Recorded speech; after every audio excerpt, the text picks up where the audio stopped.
Here is the next example. In this example, he's asking us about find Ix by using mesh analysis. As I mentioned, I will not indicate whether it is super mesh or regular mesh. That's you have to find out whether it is super mesh or regular mesh. So step one, always write down your loop currents. So I'm going to take this as mesh 1 current, mesh 2 current, and mesh 3 current. I1, I2, I3. Three loops and 3 loop currents, or you can say mesh. I mean, as mentioned, loop is nothing but your starting point, ending point is same. So starting from here, going through these two paths, or going through this long path is also called loop, or going through this short path is also called loop. But the shortest path is also called mesh. That's the difference between loop and mesh. So once you assign the currents, the next step is applying KVL. Before applying KVL, we have to do a few important steps. So before applying KVL, make sure you assign positive and negative sign across each resistor. How do we assign? Based on that loop current or mesh current, we will assign positive and negative sign. So if current is entering, take that as positive, leaving, take that as a negative. For the resistors, for the voltage source and current source is already given. Okay, now next one is check if there is a current source at the outer branch of the loop. If there is one, then that loop current is equal to the source current. That's one important step. Another one is if there is a current source between two meshes, then solve it by using super mesh analysis. Okay, in super mesh you will end up having two equations. So coming back to our original example, here I can see a current source. It's a current dependent current source. Okay, I say current source between loop 1 and loop 2. So I'm going to apply KVL between these two loops. So 6I1 plus 8I2 plus 12I2 minus I1. So 6I1 plus 8I2 plus 12I2 minus I1 equal to 12, or minus 12 equal to 0. This is my first equation. So every super loop, as I mentioned, you will end up having two equations. So second equation is 2Ix equal to, so if you look at this current dependent current source, 2Ix equal to I2 minus I1. That's my second equation. At the same time, to eliminate Ix, our goal is finding Ix, but at the same time, now what I'm doing, my goal is shifted to finding Ix to finding I1, I2, I3.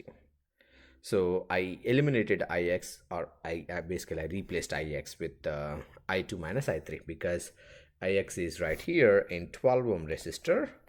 This is my Ix. Okay, and I'm assuming I2 current is flowing in this direction, I3 current is going up. So I can say Ix equal to I2 minus I3. I substituted this Ix value in the equation 2, and then ended up with I1 plus I2 minus 2I3 equal to 0.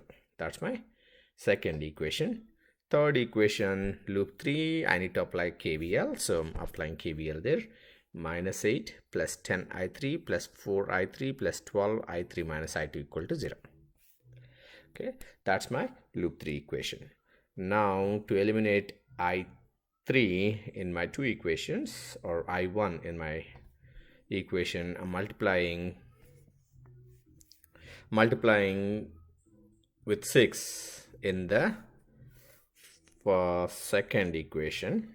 I mean to say second big equation, because I already labeled 1, 2, 3. Let me label this as 4. Okay, so now I'm multiplying. How did I get this fourth equation? By substituting equation 3 in equation 2, end up with fourth equation. Now that's my fourth equation, and this is my third equation, which is minus 12I2 plus 26I3 equal to 8. So here I'm multiplying with 6, equation 4, and solving this equation 4 and equation 3. This is my equation 4. Basically, this is my equation 1. Okay, I'm solving equation 4 and 1, not 3. My apology.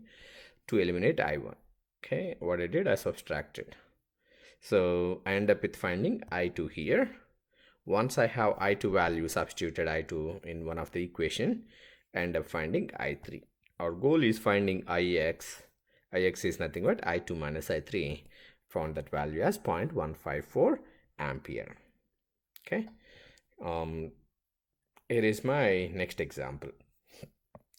So in the next example also, find Ix by using mesh analysis. Not only Ix, basically I'm talking about IA here.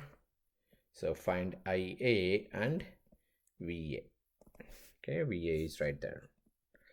Okay. So same thing, first find all the loops, loop 1, 2, 3, assign the loop currents. Now you can clearly see loop 3 doesn't need any KVL equation because it has a current source in the outer branch. So I can take I3 equal to 2 amperes. Okay. Now loop 1 and 2 is going to be super loop because there is a current source in between.